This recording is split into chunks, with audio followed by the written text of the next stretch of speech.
नमस्कार, मैं महेंद्र कुमार। आज हम बात करेंगे 8th क्लास की। तो 8th क्लास की सामाजिक विज्ञान की इस क्लास में हम बात करने वाले हैं राजनीतिक और सामाजिक जीवन की। जो आपकी बुक है उसका जो चैप्टर है हास्यकरण से निपटना, ठीक है, और उसके उपाय। देखिए, हास्यकरण के बारे में मैं आपको बहुत चीज़ें बता चुका हूं। अब हम बात करेंगे उसके उपायों की, ठीक है। उसी उपायों के अंतर्गत जो सरकार ने क्या क्या चीज़ें मुहैया करा रखी है कि कैसे ये लोग हास्यकरण से उभरेंगे, तो उन उपायों के ऊपर हम बात करेंगे। तो चलिए इस वीडियो को स्टार्ट करते हैं। सबसे पहले हम बात करते हैं उन उपायों की जो हास्यकरण से निकालकर इन जातियों को, इन समुदायों को जो है देश की मुख्य धारा में शामिल करेंगे। तो सबसे पहले जो हम बात कर रहे हैं अनुसूचित जाति यानी एससी, अनुसूचित जनजाति यानी एसटी। एससी मतलब शेड्यूल कास्ट और एसटी मतलब शेड्यूल ट्राइब, ठीक है। अनुसूचित जाति एससी, अनुसूचित जनजाति एसटी और आदिवासियों के अधिकारों की रक्षा हेतु जो है बहुत सारे कानून भारत सरकार के संवैधानिक प्रावधानों के अंतर्गत बनाए गए हैं, ठीक है। तो उन्हीं में हमारे देश में हाशियाई समुदायों के लोगों के साथ जो भेदभाव और शोषण बचाने के लिए सरकारी नीतियों के अलावा जो है कई कानून बनाए गए जिनसे इन समूहों के लोगों के अधिकारों की रक्षा जो है के प्रावधान है। इनमें कुछ निम्न प्रकार से हैं, जैसे अनुसूचित जाति व अनुसूचित जनजाति अत्याचार निवारण अधिनियम 1989 1989, ठीक है।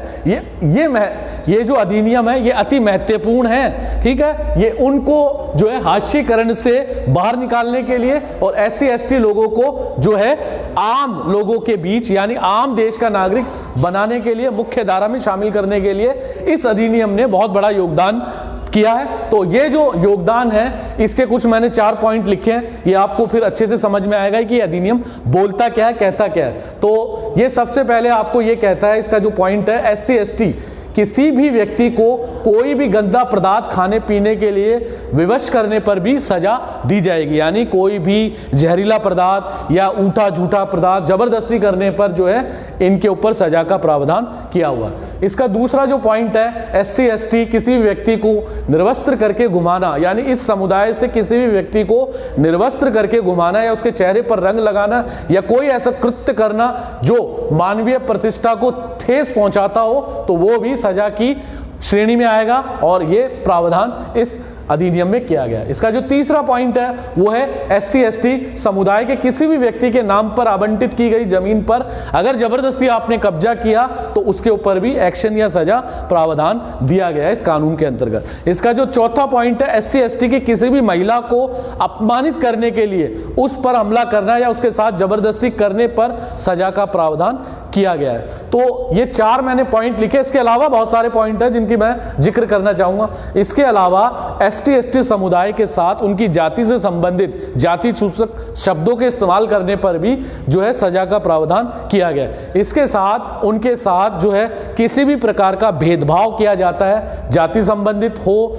या छुआछूत देखने को मिलती हो तो भी सजा का प्रावधान किया गया है। और अगर इनके साथ इनकी जाति के अंतर्गत किसी भी प्रकार की जो मानसिक प्रताड़ना होती है वो भी अगर दी जाती है तो उसमें भी सजा का प्रावधान किया गया है, ठीक है। और तो इन सभी चीजों को मद्देनजर रखते हुए इनके विकास के लिए, देश की मुख्य धारा में शामिल करने के लिए, इनको हाशियाई समुदाय से बाहर निकालने के लिए इस कानून ने 1989 अत्याचार निवारण जो कानून बना एससी एसटी लोगों के लिए, इस कानून ने अभूतपूर्व योगदान दिया है। तो सरकार इसकी समीक्षा करती है, समीक्षा के अंतर्गत इसमें कई और नई चीजों को जोड़ती है समय समय के साथ। इसके अलावा एससी एसटी समुदाय के लोगों में इस कानून ने बहुत बड़ी एक सुरक्षात्मक भावनाओं को मजबूत किया है, बढ़ावा दिया है। और साथ ही आदिवासी जो लोग हैं उनके आदिवासी अधिकारों को लेकर भी जो है सरकार समय समय पर कानून बनाती है और नई नई जो है नियमावली को भारतीय संविधान के अंतर्गत जो है अनुच्छेदों में शामिल करती है। तो इस वीडियो में मैंने आपसे बात की है एससी एसटी और आदिवासी लोगों के अधिकारों की, ठीक है। इन अधिकारों की जो पुष्टि है वो अलग अलग कानूनों के माध्यम से हमें देखने को मिलती है। और साथ ही जब आप देखते हो कि हमारे स्कूल के बच्चों को भी एससी एसटी जो बच्चे हैं उनको जो है स्कॉलरशिप सरकार वजीफा मुहैया कराती है ताकि उनका भी विकास हो सके, वो भी देश की मुख्य धारा में शामिल हो सके, ठीक है। तो अभी के लिए इस वीडियो में इतना ही। चलिए, थैंक यू, धन्यवाद।